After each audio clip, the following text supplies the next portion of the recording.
On today's episode, we learn that science and technology always move forward no matter what. See someone recognize that cops can't protect you, but then say that they should be the only ones who can protect you. We get a lesson on what the Libertarian Party's bold messaging really should look like. And lastly, hear a former tech bro lament that capitalism does not reward hard work, but punishes it. This is Cringe Posts. Hello, friends. Welcome to this episode of the Cringe Posts podcasts. We gather the cringiest political and cultural takes that we see in our feeds, and we break down where they went wrong, and we try to challenge their assumptions that they make and have a laugh, make it light of it all, to fight through the tears. My name is Donald, and I'm here with my co-host Britt. Before we make fun of other people, we always got to make fun of ourselves. So we're going to be featuring a prime cringe post from Britt. This one is just beautiful and brilliant. And if you find it as cringy as I do, hopefully that will entice you to leave a comment, share this episode with someone, subscribe to keep hearing these great cringy posts from our past, as well as cringy posts from other people. It helped us out a lot. And if you want to see the cringe, if you want to witness the visual that is his cringe, and you're not watching our YouTube or Odyssey channel, go on over to cringepost.com. We post the slides up there so you can verify all these cringe posts that they do in fact exist. So without any further delay, let's take a look at November of 2012 Britt, who posts a link to the petitions.whitehouse.gov. And this particular petition for the White House reads, "Peacefully grant the state of Texas to withdraw from the United States of America and create its own," and it's cut off there, but I'm sure it's to create its own nation or state. And the Brit posts this with the caption, "Oh my, almost 4 times the needed signatures." And then someone comments saying, 92,000 out of nearly 26 million really isn't much. And then Britt replies, "Agreed. It's just ridiculous that 92,000 would sign." And a follow-up comment from Britt, "Condescending Wonka meme. Oh, so Obama is unconstitutional and Americans need to take action. Secession is such a good step towards being constitutional." Oh, man. Actually, the last was the worst one. I was going to say, it's also constitutional for those of us who are counting the typos. But I love that in 2012, it wasn't even like your thought process was, I'll just go on to like Imgur or like some image flip or something to really quickly make this low quality meme. You had to describe it and type it out, Yeah. which is so good. And of course, at first, you almost could take this as like just sort of oh wow, I can't believe this many people are signing this petition. But then the comments, of course, clarify that we have aggressive centrist Brit who Yes. wants to be constitutional and very by the books, and secession is not constitutional. This past version of myself would have thought and told you that Abraham Lincoln was the best president we've ever had. And I actually owned a couple like Lincoln leadership books and things like that I read and aspired to be like him. And it wasn't, I think, until about 2000, maybe 15, 16, when you introduced me to the Tom Woods show, and there was an episode about how awful Lincoln actually was, and that Lincoln was actually a racist, and Lincoln didn't actually care about the slaves or anything like that, that I started to wake up a little bit. And this kind of like, it's like there's nothing, if you truly look at America, I think the most American thing is to say, screw you, I'm going to do what I want, and you can't, come tell me what to do. I'm going to go make my own country. That's like, that's the story of America, is screw you, I'm going to go be my own country. And I don't know, I just, my friend who commented about 92,000 out of nearly 26 million isn't that much. I viewed him as smart, and I viewed it as like, oh, well, I'm like the nuanced thinker. That you are as well, my friend. Like I agree. I don't really like Obama, but there's the correct way to deal with this. And secession is just so un-American, and come on, dude. I can't. I thought we'd run out of political cringe takes, and we were just kind of on to moody teenager takes. And then I found this one. I thought, oh my goodness, this is too good to be true. There's a really great quote by I think his name is Richard Mayberry, And he says something along the lines of, oh, I think here it is. I think this is the quote. The founding fathers were smugglers, tax evaders, and traitors. Not only is this important, it is praiseworthy. It produced the most advanced civilization ever known. So to the point you're making there, it's like the very essence of America is this break free and be your own thing and break away kind of spirit, right? I think the Lincoln pill is maybe one of the biggest wake ups for us, because I recall even before I was totally against the idea of Lincoln, I still remember knowing the distinction that the Emancipation Proclamation only freed the slaves in the South, not the North. A lot of people don't know that. Yeah, the domain where he had no control at the time. And so we celebrate it as this lofty document. And I remember talking with a very smart friend of mine. She was a year ahead of me, also a political science major at a different college. And we got into a debate about that, saying, well, not even really a debate. It was just, I was like, that's the way it is. And she's like, no, that's not true at all. I'm like, no, it absolutely is. And she was stunned and startled. And and this is not to say I'm right and she was wrong. She was a very, very smart person. It just illustrates how not brought up that fact is in general education. And I mean, we went to the same high school and stuff. So it's not, it's not like I'm even dissing where she was educated or anything. It's just how fundamentally misled we are about this kind of thing, about the idea of, and so I'd say, to further extrapolate on that idea, we are also very, very undertaught about the idea of secession. And that was also something that I'd not really heard fleshed out or expanded until I started listening to Tom Woods, because the only, big brain academic responses you get from mainstream people are, if you talk about secession, you're a racist because you must want to own slaves. Yep. If you ask 1,000 people what the Civil War was about, 999.9 of them will say it was about slavery. And I remember having this discussion with a coworker, and I was like, no, I don't think it was about slavery. And I have my reasons for that. He kept badgering me about it, and I was like, well, what will it take to convince you that it wasn't about slavery? He's like, well, if Abraham Lincoln, said it wasn't, then maybe it wasn't. I was like, oh, well, good news. Like, Abraham Lincoln literally said that. And he did not believe me. I had to pull it up on my phone and be like, look, here's the quote. Lincoln said, if I could save the Union by freeing or not freeing slaves, whatever one it took to save the Union is the one I would do. And it's like, there you go, from the devil himself. He did not care about it. And did you know, by the way, that his Emancipation Proclamation did not apply to the northern states, and that Delaware had slaves all the way into the 1900s? Or at least it was legal to have slaves all the way into the 1900s. Right. They didn't ratify the Emancipation Proclamation. And that's people think of secession and they automatically associate with slavery, and that's kind of like the great evil of the public school system. And even I was homeschooled, right? Like, I was still kind of taught that because that's just kind of the common accepted thing. And so we automatically equate secession not as the American Revolution, because that was secession. We equate it to, big, bad, evil people. Even in things like cultural things like Star Wars, right? Like the secessionists are the evil people, right? They always show them that way, which is kind of interesting. Yeah, and I mean, I don't think it's a far cry to say that slavery had implications in the Civil War. The Civil War.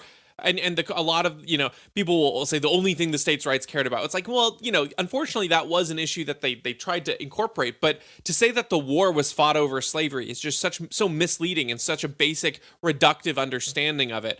And these kinds of nuances are important. People will say, oh, you're just trying to apologize for slavery. Absolutely not. Like, no. Anything that you or I would say on this is the antithesis of slavery. No one should be able to own another human and deprive them of their right to life, liberty, and the pursuit of happiness, all those things, your natural rights that are recognized, not granted, but recognized by government.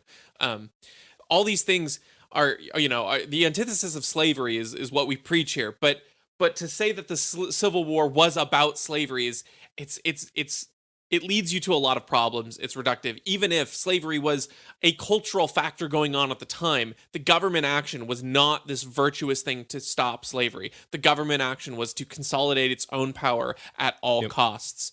And often slavery was just a tool. Yeah. And that's like, I mean, that's the whole thing, right? Like they never let a good tragedy go to waste, right? Yes. They whatever way these people that are in power can get what they want and consolidate it, they're going to use it. They don't actually hold morals. The only moral they hold is power. And if they can appeal to you by supporting slavery, or they can appeal to you by taking it down, either way, they're going to do that. And Lincoln himself said that. So. Anyways, Yep, I wish I could time travel back and tell my past self that and avoid these embarrassing past posts. But get what you get. We need the content, Britt. We need the content. Don't be hard on yourself. You were just setting yourself up for success later. You're right. Okay, we are going to move into our first cringe post from other people. This one is from our good friends at Anti-Capitalist. They post a picture with Lisa Simpson on the slide projector talking to all the school board administrators and whatnot, educating them, with the slide saying, despite what capitalists tell you, science and technology are not inherently linked to any one economic system. Inventions and innovations were made before capitalism, and they will be made after capitalism. There's a lot of angles how you can prove this is wrong, but in the most sort of basic understanding, just to build on the foundation of blocks, science and technology rely upon the ability for people to put in labor, and the ways that you are able to maximize labor in itself is through efficiencies. So when one person is able to do the work of 10 people, you've created an efficiency that can then build on itself. And then when one person is able to do the work of 100 people, that's how you get progress. And so what science and technology are linked to the creation of wealth.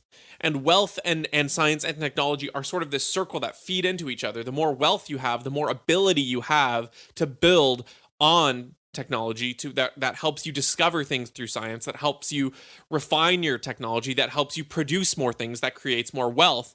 And it's this constant cycle that spins itself into large amounts of growth. And that's why you see the US having such an amazing explosion in technology and research and things. And generally speaking, the more closed down your economy is and the more isolated you are, the more you're not going to be able to develop, and you're not going to be able to trade with other people. You're not going to be able to expand. You're not going to be able to develop these kinds of technologies that help. So it's to say that science and technology will still happen after capitalism. I mean, yeah, technically, but at the most trickling, middling rate ever. Yep. And so it's to say that, a capitalist wouldn't say that no science or technology would happen at all, but we might say that you lose progress and you're you're building up towards what, the history we've built on, you're standing on the shoulders of giants, but also without current upkeep, you can lose that information too. And so you might be moving forward a little bit, but the decay that can happen is much greater, especially if there are things like massive war and destruction, which generally accompany less free societies that aren't engaging in exchange and peaceable relationship with their neighbors. Yeah, I think where there's kind of almost a false premise that's set up here, in that this meme tries to make it a point that, well, inventions exist before and after and during capitalism. It's like, well, that's not really the question. The question is, at what rate do new inventions and new technologies come about under each system? And the only way that new inventions come about and new technology comes about is through investment. I had a co-founder at my business that had this saying. He's like, you got to tend your field of wheat while you eat your daily bread. And basically the concept of like, hey, like, yeah, like you want to be like figuring out how to like work for the next season of things, but at the same time, you can't starve to death, right? And so new technologies can only be built when they're not. You have to invest in them, and investment means putting resources into something that don't have an immediate return. They might have a return, a month, 6 months, a year, 5, 10 years down the line, and you have to have someone funding that, right? And so it's not a question of whether you can make technology without funding.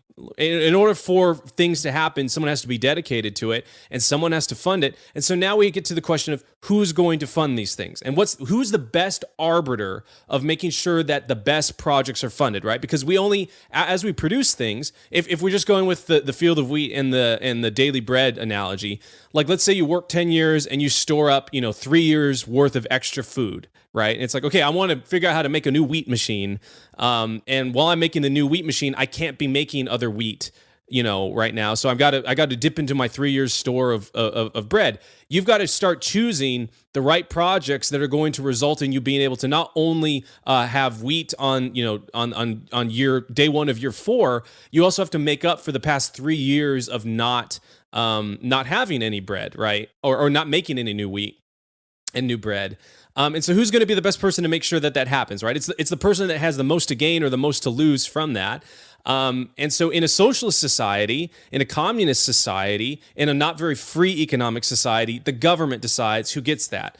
None of us like how the government spends money. None of us like the DMV. None of us like the post office. I mean, some people weirdly do, but none of us really do. Go to the post office at lunchtime and you will see why you don't like it, or why most people don't like it. So obviously the government's not good at doing that, and obviously the free market is very good at that because it's people respond to incentives. And I think this is evidenced by the fact that when you look up in throughout world history into the 1800s, you basically have 85%, 90% of the population, the world's population, living in extreme poverty. And then you start seeing America start to rise up, have a little bit more freer market, probably the most free market that's ever existed in the history of the world.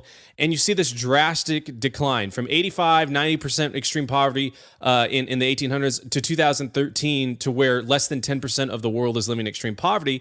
And when you analyze those countries, coincidentally, they all have growth in their freedom, the economic freedom index. Their economic freedom index increases, and you might say, well, maybe that's just a coincidence. But then you also compare it to the fact that the countries that have the most growth in terms of getting people out of extreme poverty also have the highest expansion in economic freedom. And I think it's pretty easy to see that those two things are connected. Yeah, one thing I want to jump back on when you were talking about, who has the incentives to invest and creating these new technologies. You think about in a government owned and operated system where the wealth is concentrated at the top.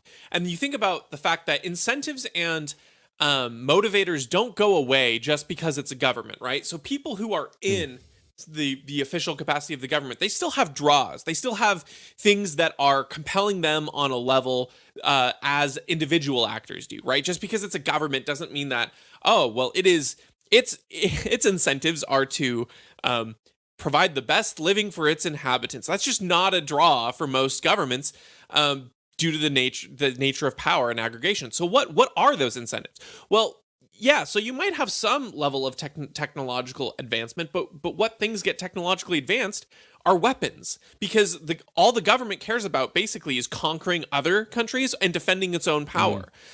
So it's like, okay, great. So yeah, technology and science will still exist, and then you end up with great bigger bombs, but you don't have an air fryer at home, like the technologies that you're making accessible and affordable aren't the things that help the everyday person. They aren't the toilets that help the people not use, throwing buckets of piss on the street kind of a thing, like all of the developments go to are things that only seek to serve the interests of the very, very top and to preserve the government's own power.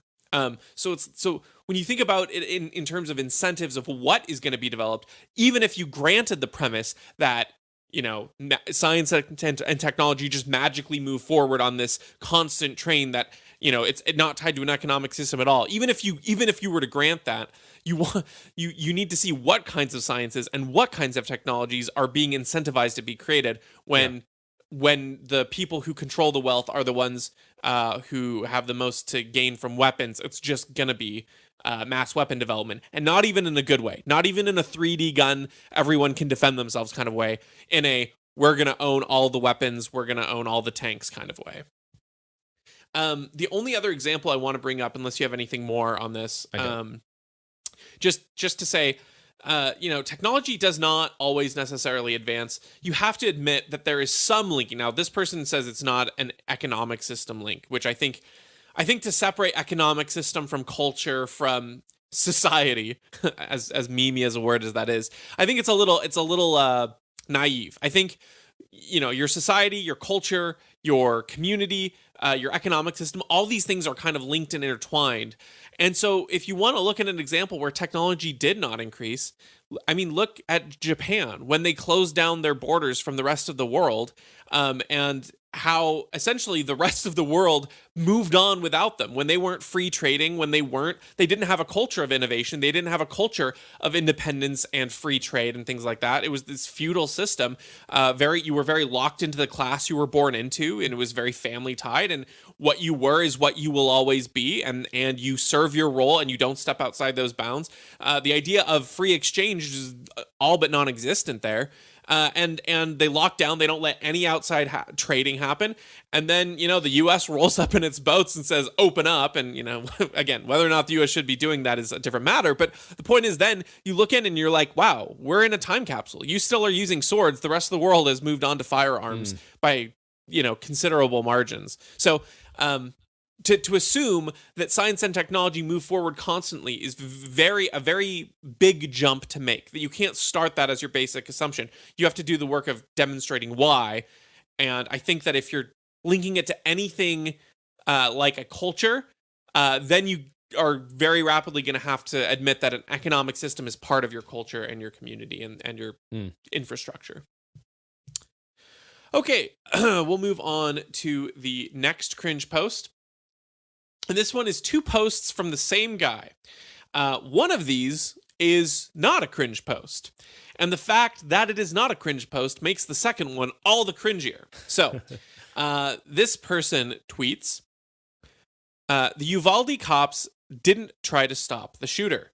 Did try to stop parents, lied again, disrespected the community, tried to blame teachers, and are now working with a biker gang. All while getting 40% of the town's money. If you still have faith in police, I don't understand how. I think that's a pretty accurate and fair assumption. Pretty good take. And then they post this image, which is a quote that reads, "Maybe this is crazy, but I think the right to own a gun is trumped by the right to not be shot by one." Andy Borowitz. And yeah, it's really weird seeing these two things side by side, where the complete recognition of the absolute, abject, and total failure of the public defenders is recognized, is acknowledged, is propagated, and then in the next sentence you're saying, and they're the only ones who should have the guns. What a world to live in. Yeah, I when I saw this, I had to because I was flipping through my Instagram stories, and I thought, oh, I must have jumped to like a conservative or progressive friend, in between these, because it's just like I can't imagine these things being posted at the same time. And I think this is really indicative of the different kinds of people that occupy, the right and the left. And you and I are no fans by any means of like the conservatives or anything that, I mean, we are conservative, maybe like in terms of that, like we're evangelical Christians and all those different things. But like the conservative politicians, like a Paul Ryan or a Mitt Romney or any of those guys, like we don't really like those guys. And then a lot of people that like those guys, like maybe they hold some values, but we generally, to us, they're status. They're the same as, a lefty or anything like that. But the silver lining is that they can see that what happened in Uvalde, and then they can be like, oh, like the cops aren't good. All the more reason for me to also really have my guns, right? And that's kind of like the silver lining of it. The left will do this, right? Like they're like, well, we don't like the police. Like, good for you that you don't like the police and you realize the true nature of police. And then they'll also advocate for you to be a sitting duck. When like it's like this fantasy land that because they declare that there are no guns, there will be no guns anywhere. It's like, well, that's not really how it works. So you're telling me that you don't want me to have guns, and then you're telling me that the people I'm supposed to rely to protect me are not going to protect me, and that they have no duty to protect me, and that even if they want to protect me and it's in their best interest to protect me, they're still not going to do it out of cowardness. So like, what do you want? What do you want me to do? And you're not, it's funny when these people talk about like, this is not true by any means. We've gone into it in other episodes, but like, oh, America's the only place where this happens. Like other countries don't have mass shootings and stuff.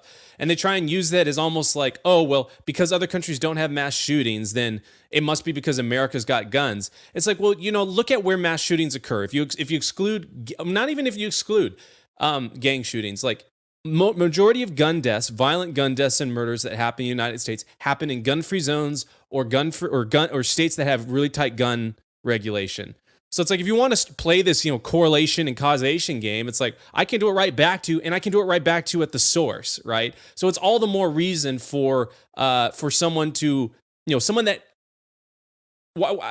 has never done anything violent, never will do anything violent, and is only intention of owning a gun to defend themselves because they don't believe that the police or first responders are going to be able to help them. Like, why would you advocate for disarming that person when it's so clear to you that there is no other people coming? There's no one's coming. The average time of police in certain cities, police come to visit, if you call 911, is 12 minutes. That's like way too long. That's a long time. If you ever, I dare you to go, box a friend for a minute and a half and see how it feels. A minute and a half is a long time to be in combat with someone, even when it's friendly. Now imagine that times, 12 minutes. It's like, it's an impossible amount. It's like you are on your own, basically. It's a long time. So I just don't understand, I don't understand the cognitive dissonance that is required to maintain both of these positions. It's like one of them is perfectly valid and has implications for the other, yet they still hold the other position. And it's just really weird to me. You're saying 12 minutes is a long time. Try 75 minutes. Uvalde cops. They showed up within 12. I think they showed up in 12 minutes. So they kept their good amount of time. Yeah. Yeah. And then didn't go in for another 75 and lied about that. Holding these two positions at the same time, I think it really demonstrates how stratified politics is and how we aren't taught to think through issues. We aren't taught to think. We're taught to form an opinion and then look at the number of opinions that align on one of these two, on team red or team blue, and then pick your team. And so it's like, oh, I don't want people to be shot by guns. I don't like the cops. I like drugs. I'm team blue. Whatever your thing is. But you're not thinking through all of these from a systematic, principled, first principles type approach. You're not thinking about the fact that, if the cops are these corrupt or at best inadequate actors in this situation, then using them as the mechanism and enforcement to disarm the population will, has consequences beyond what I can see in front of me right now. That you never get to that step because all you think are, I don't like cops. That's the depth of the issue that you're taught. You're not taught to think about the fact that the cops represent the state. How you enforce a ban on guns is through the state. The state, therefore, must have those guns in order for the guns to be swept, right? You don't even, the process doesn't, there's no connection there. And I think that the white pill is that I think that conservatives, I wouldn't say that there's been an overwhelming let's start from first principles type thing, but I think the past few years has highlighted some of those first principle connections for them. It's like if you have point A and point B and they logically follow, but conservatives aren't making it to point B, the trail is now forged. Seeing cops stand down during Black Lives Matter riots while property is being destroyed, seeing the cops not go in and actively prevent parents from going in, and it's forged them to realize that the path that the state is maybe not a good actor for these kinds of things. And so that has been one of the best things ever. The problem is it's not a first principles thing. So sometimes people will think, well, you can't just judge it on this one case. But it's like, okay, think about it this way. In conservative red Texas, where, if you're going to have a shooting in a gun-free zone, this is about as conservative as you can get, where it's this, small town Texas with cops. all kind of traditionally read things. And if they are still actively doing all these things, like preventing parents from going in, delaying themselves going in by 75 minutes, all these kinds of things, how much worse is it going to be in every other spot when it counts the most, when children's lives are at stake, and it's not even a matter of being able to rush in there in the 11 minutes that it took them to get there. They had 75 minutes to do something, to be in position, to act, to do something brave and heroic and virtuous, and they didn't. It was not a well, they just couldn't. It just was the logistics weren't right, and this is a sad tragedy. This was when it mattered the most, and they still fumbled it at best because they were inept.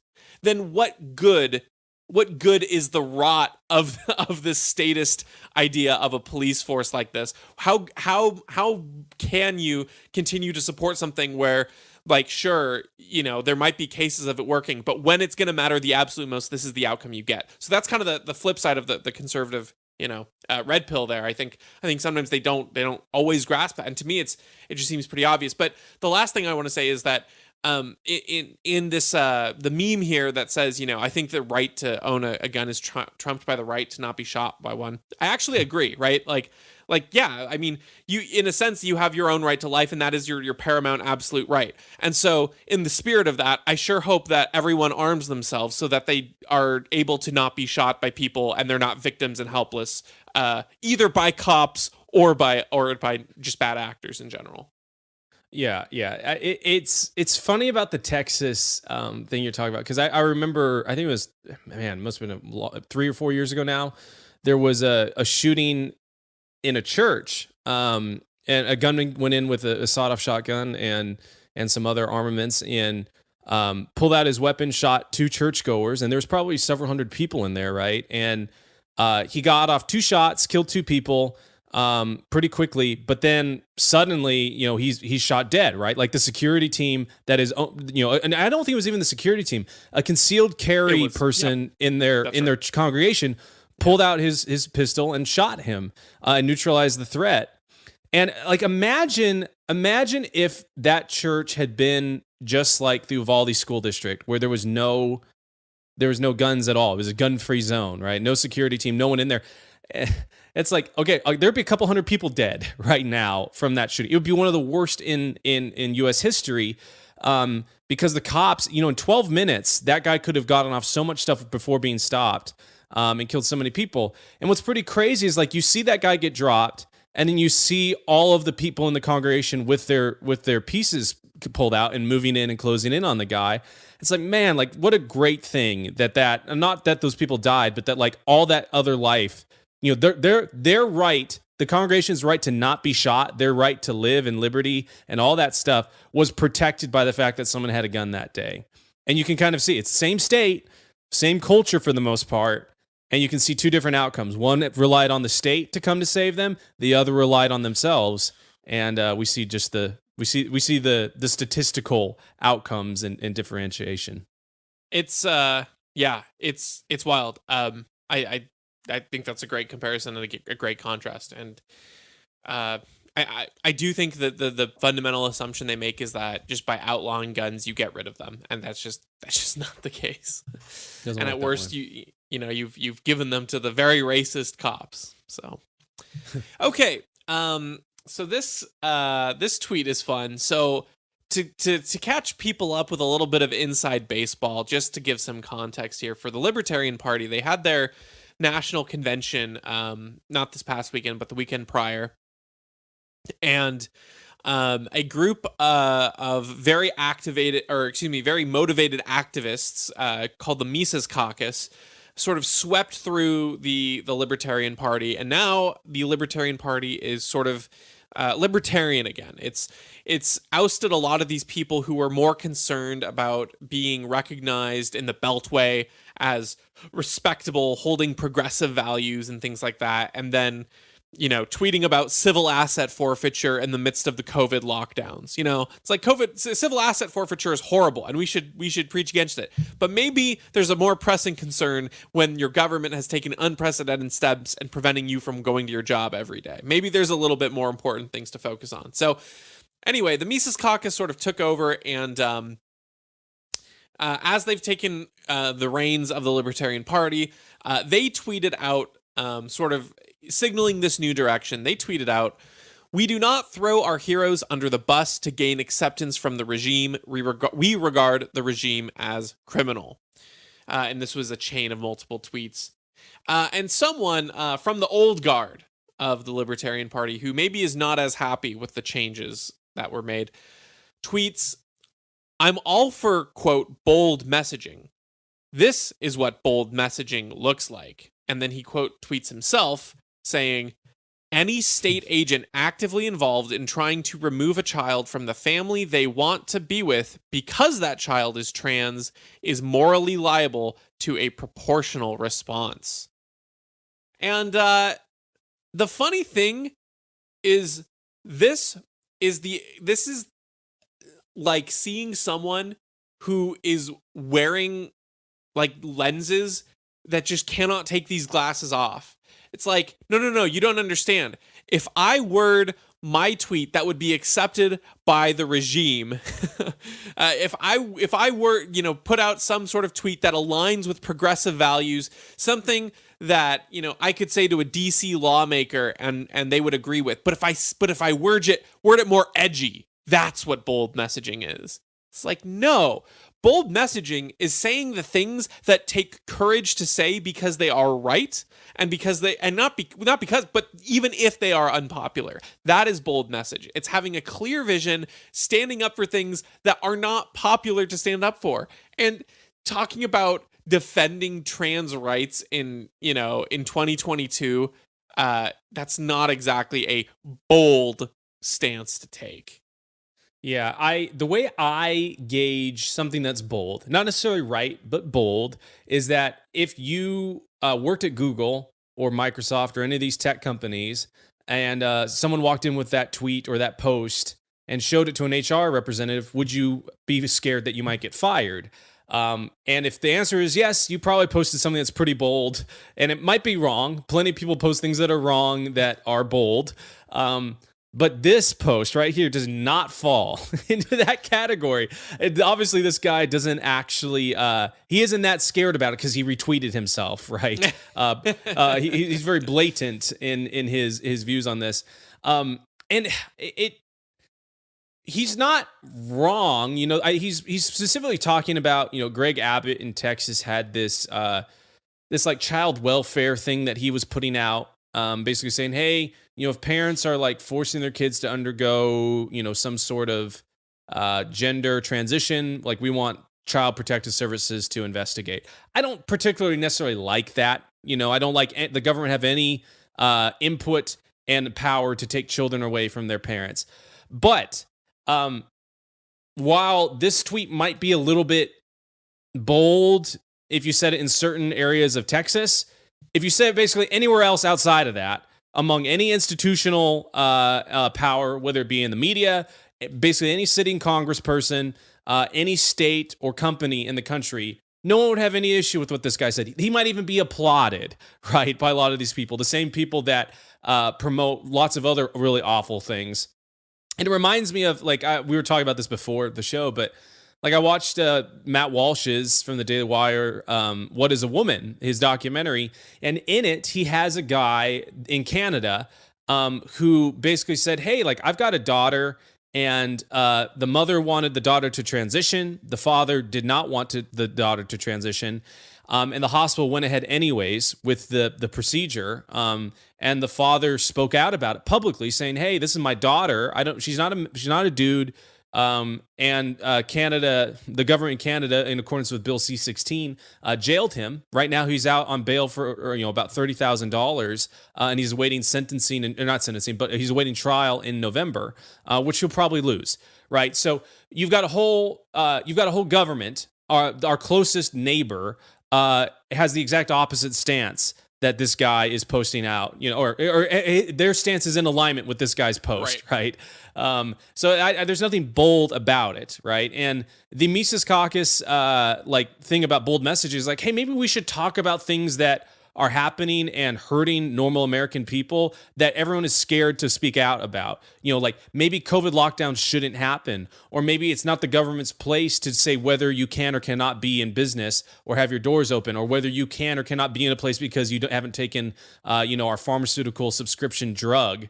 That is bold messaging, because when someone tweets that out, the shrieks and the cancellations come about, and it just so happens that it's also right. It's the correct. It's very much in alignment with libertarian principles. And what's ironic is Nicholas Sarwark, the kind of the chief of this old guard that led a lot of these initiatives to kind of like keep the Mises Caucus out, was also very much like, oh, my fight is not against COVID mandates, it's against COVID. It's like, dude, you could have gotten this more wrong. At the time when liberty needed to be championed, and you are the chair of the Libertarian Party that is supposed to champion liberty, you totally failed. And that was the issue of bold messaging that the Mises Caucus and people like you and I were preaching.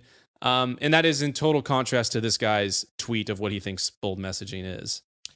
Yeah, this I want to address his his quote unquote bold tweet too a little bit, because this to me is the exact wrong emphasis kind of thing, where to me it's like, look, if I could, I would abolish the state. But if we're dismantling it piece by piece, if we're focusing on the important things that matter, why on earth would you focus on the thing that of all aspects of the government may or may not be the most legit in theory, right? The idea, if you have a government, the idea is that it's supposed to protect the initiation of violence from one person to the other. You're supposed to prevent against that.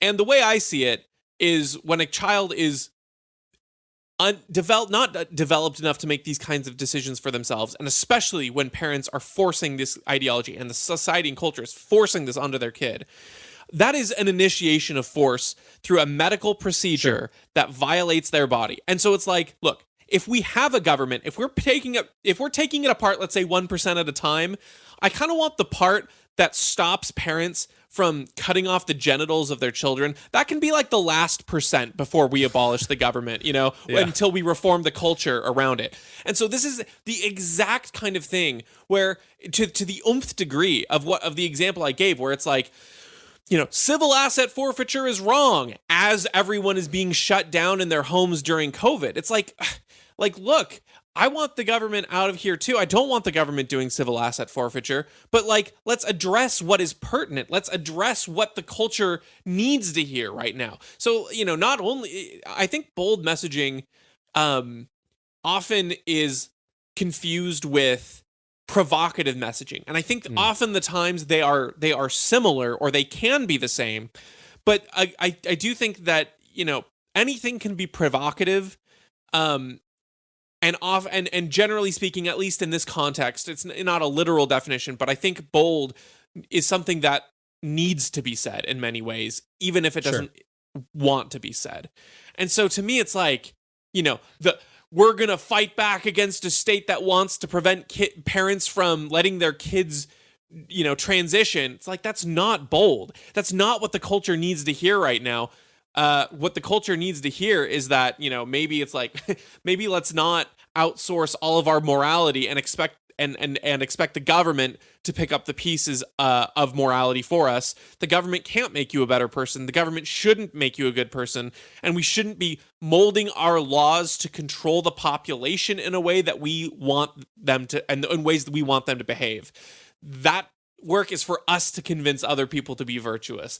The work is for us to build strong leaders, build strong men, build strong women who embody virtue to guide culture. Because if you have a government doing that, it's going to pervert every kind of virtue that you try to come across in that. Bold messaging is inspiring those kinds of things, not saying, hey, look at this popular progressive idea, and now I'm going to put it in a way that's somewhat inciting.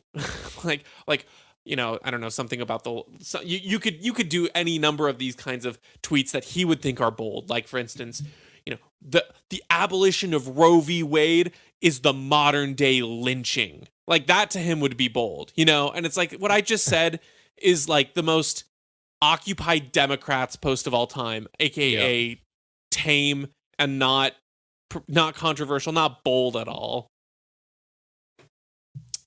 Okay, we'll move on to our last post of the show.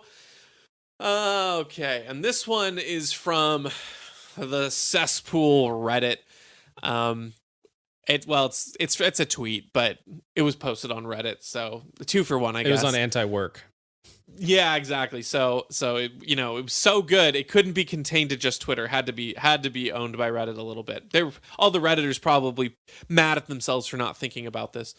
So the heading, the post under the subreddit, the title is "Capitalism doesn't reward hard work; it punishes it," and the tweet reads, "As a tech bro, I used to make 6 figures doing almost nothing at all. I used to play World of Warcraft during meetings. As a medical assistant, I get run ragged on 10-hour shifts starting at 6 a.m. and make $20 an hour. I truly love my job, but capitalism doesn't reward hard work, it punishes it." And I just don't think that that's true. I would say that there are, and here's one thing. First and foremost, there are all kinds of individual cases where there are improper valuations of someone's value that they are providing and the payment that they get for it, right? I mean, I think we've all grown up either in school or in college, in classes, in work, where you have the person in your class, in your grade, your coworker, whomever it is, who's really good at BSing the teacher. Like, they're really good at putting on that face when the boss is around, thinking that they're the great employee, that they've done all the reports, they take all the credit, and they do very little. That's going to happen regardless, no matter what. Everywhere you go, that is a fact of life. In capitalism, it's a bug. In socialism, it's kind of a feature. You look at like socialized countries and you look at their programs that try to say, they are out in the ways of trying to help workers out. They're trying to provide for people who are to give them some sort of safety net. You think about in like Germany that it's not outright impossible, but it is the next step from being impossible to fire someone at a job. And so what ends up happening is bad people get promoted all the time. Yeah, because if you're a manager and you've got, supply orders that need to be met and one of your employees is not doing enough work to meet these needs, you want him out of your department. And if you can't fire him, what are you going to do? You're going to get him out of your department by promoting him, transferring him. So you promote him to the next, and then he's someone else's problem. And so, capitalism is always going to have people who can take advantage of companies that aren't monitoring their valuations right. But the difference is that in a capitalist system, ideally those companies are able to see those weak spots. And if they don't see those weak spots, they're going to be losing out on money and profits. And maybe they are successful enough in spite of the people like that they're still earning a profit and they don't notice those people. But that's because other people who are working hard and providing value are making up for that. And so there is a net amount of value being provided, even if there are a few individual cases where that's not happening. But in socialist type systems, these things often get instilled as part of the legal code. Usually I would say by unintended consequence, but almost consistently across the board is what happens there. It's not a matter of just this one example of a law is going to do it. There's plenty of types of ways where inefficiencies get built into socialism and reward rather than reward inefficiency. Well, I guess by inverse, rewarding inefficiency by punishing overachieving. Yeah, that's totally right. And to kind of expand on it, well, first, actually, one of the things that's really ironic to me is that capitalism doesn't reward hard work; it punishes it. And it's like, what do you think the income tax is? Like, the more productive you are, literally, the more productive you are, the more you get taxed. The more you get taxed, the more your wages are garnished, right? Like, you literally are penalized for providing value. The second point is like, why would capitalism reward hard work? Hard work doesn't necessarily mean that like what you did was valuable, right? Like if I go out and I'm like, we just reduce it to the basic, like coconuts on an island, right? Like I want to be able to eat and there's nothing there.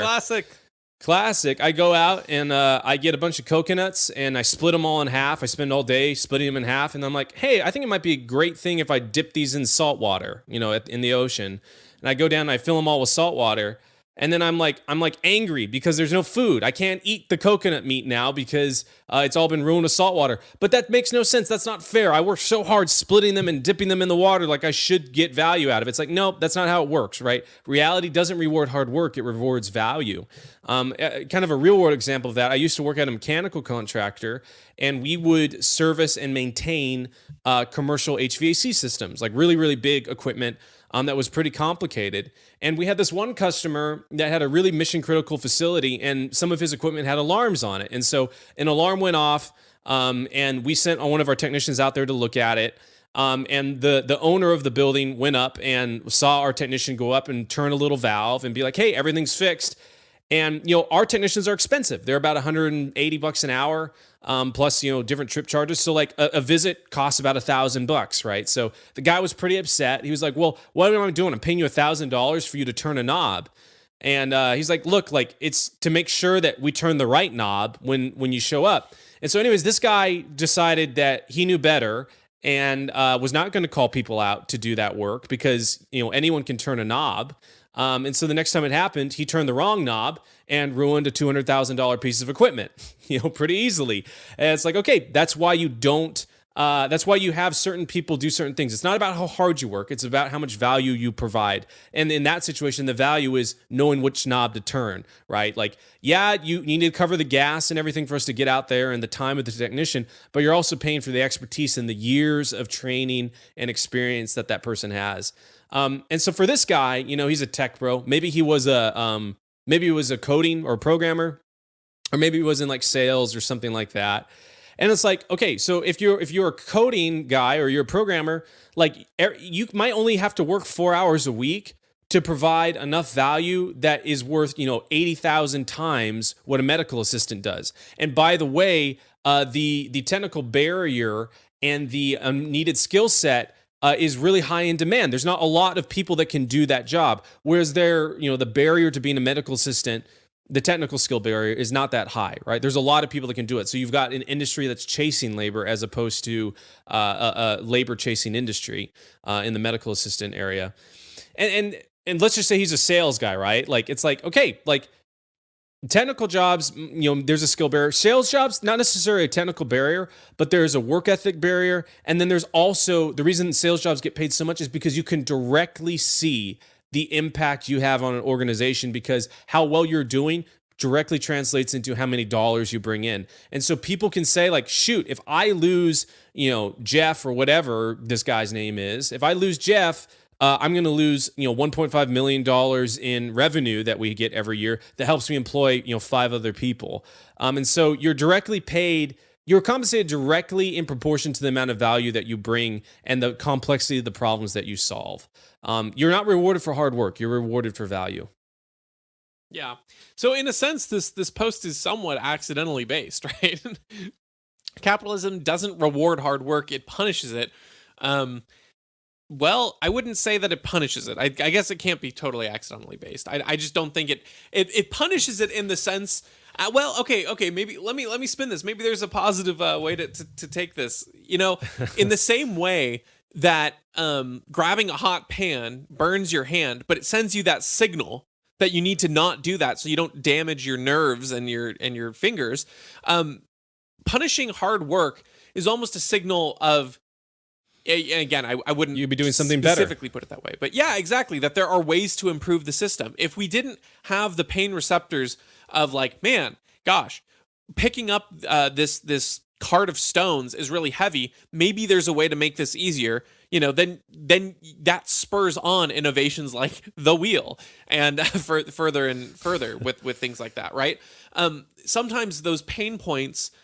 In a system are beneficial when they're sending you the right signal. But yeah, it's, the funny thing is he uses his, to tack on the earlier part, he uses his, like, I used to play WoW during meetings. That's I don't just work such in tech anymore. Yeah, well, I was gonna say that's just such a non-issue, non-factor. It's like, well, it doesn't really matter if you're playing WoW during those meetings. What matters, like you said, is what are you doing? What is the value you provide? I mean, think about it in like a totally simple, reductive way.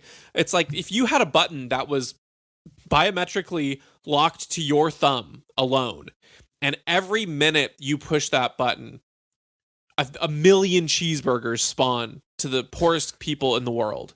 It's like you can push that button once a day, and then you can play WoW the rest of the day, and you've still created that that million cheeseburgers, and you fed all those people. Just because you're playing WoW doesn't mean that the value you created doesn't exist, right?